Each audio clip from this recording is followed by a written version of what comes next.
In today's video, I'm going to show you how you can create a Space Invaders game just like this, all locally using Gemini to essentially vibe code for you. As you know, Gemini has been popping off and everyone keeps making games and apps and stuff, right? If you try and use Gemini on the gemini.google.com website, you have to upgrade to actually use it.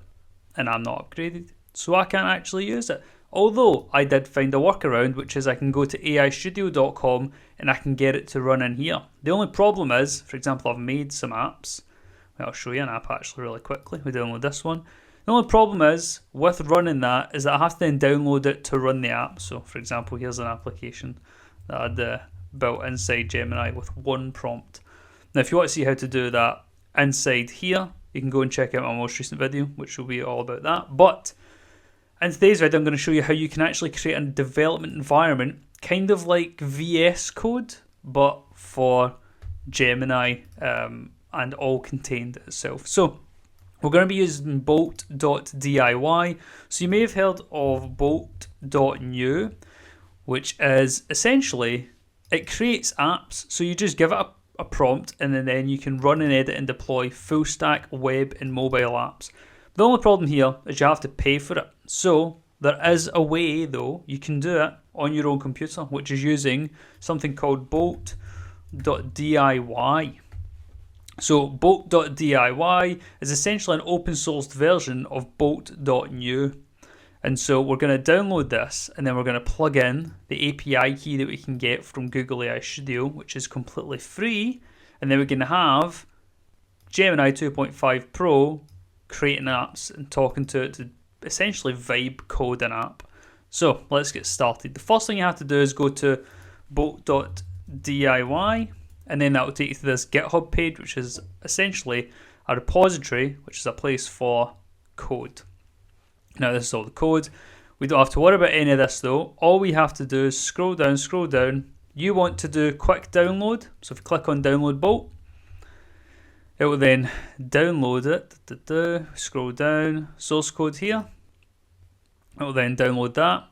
If you open that up inside your downloads, we can then double click on it. Just excuse the mess of my screen, but you double click on it. And then you'll have a folder here with your Bolt.DIY. So from here, what you want to do is, I will shut mine down, terminate that. So you want to open up a terminal. Terminal. And from here, you want to go to your downloads. So you'll probably open up just at your root directory, which is normally your name. And from here, you can see which is change directory into downloads. In downloads, you want to change directory to Bolt.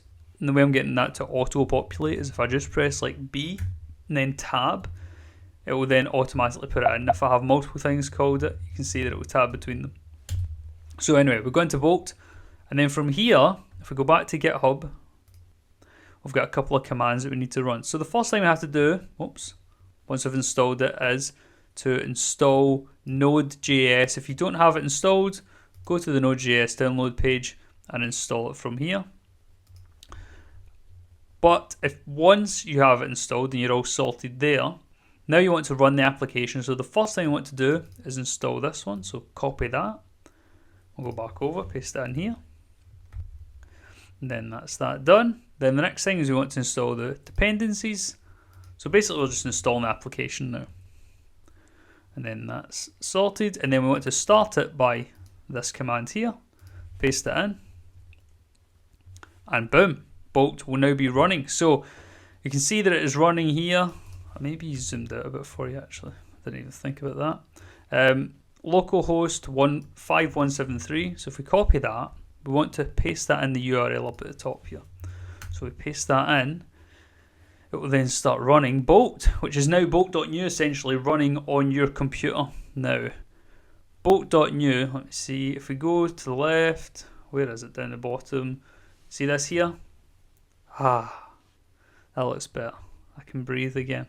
So from here, you can plug in whatever language model you want. So Amazon Bedrock, Anthropic, so Claude, DeepSeek, Google, Grok, which is a free one, Hugging Face, which is often some of it's free, OpenRouter, which allows you to route loads of different language models, Perplexity, Grok, like XAI Grok, Twitter grok, a bunch of them.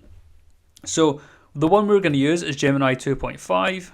And so Gemini 2.5, you want to scroll down, you can find it here, or you can search it. But sometimes the search is a bit funny, but I found it that time. And from here, you then want to add your API key. Now, if you don't see anything here, because sometimes it doesn't, depends. Because this is running on your computer, if you have a low performing computer, then it's not going to run it properly. Or it's a little bit buggy because it's just kind of slow. But it should be all right because it's not that heavy of an app. But anyway, sometimes it doesn't work, and then you click in here, and then this bit will pop up. That happened to me, might happen to you. But Google API key, you want to set that. So you click here.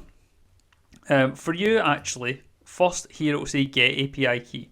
So you want to go and get your API key. So you can click that and follow the instructions, or you can just simply go to aistudio.google.com, go to here, and you want to get API key.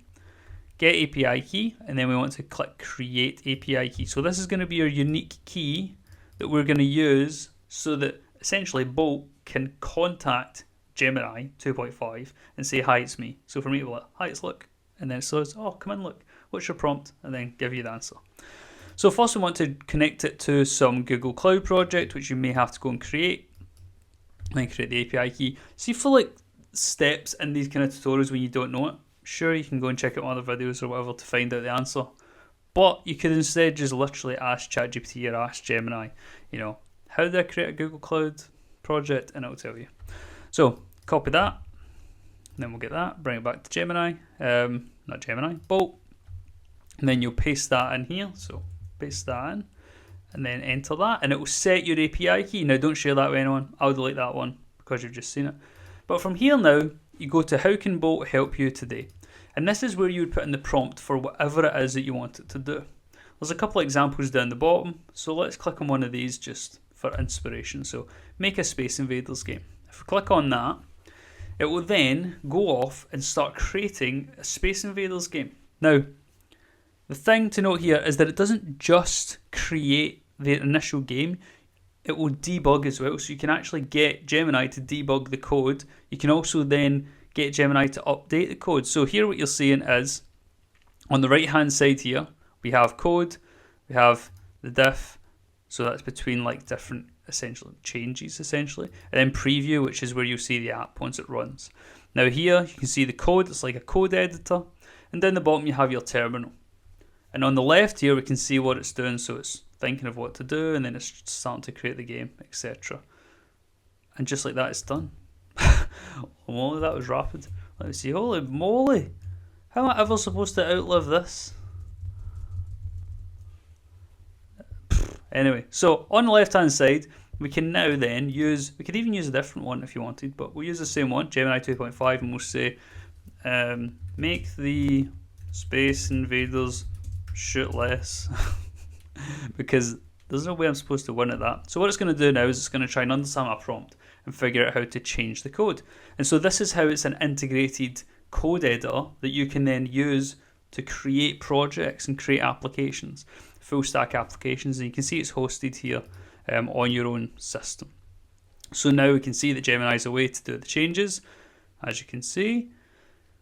And then once it's done, we can then check it again, but there's a couple of other options up here that you can see. So what we can do is we can actually download the code, we can open terminal, we can push this code up to our own GitHub repo, and we can sync the files as well, so we can sync it with a repository.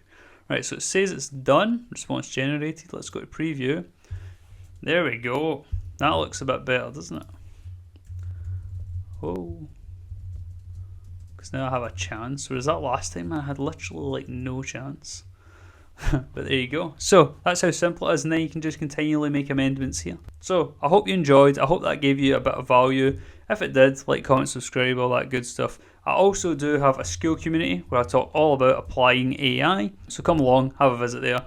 We'll get a bunch of courses teaching you basically from zero to trying to apply AI to make your own projects. So I look forward to seeing you there. It is a 7-day free trial. So come along, have a call with me. We have one a week. Hope you enjoyed. If you did, like, comment, subscribe, and I'll see you next video. Take care.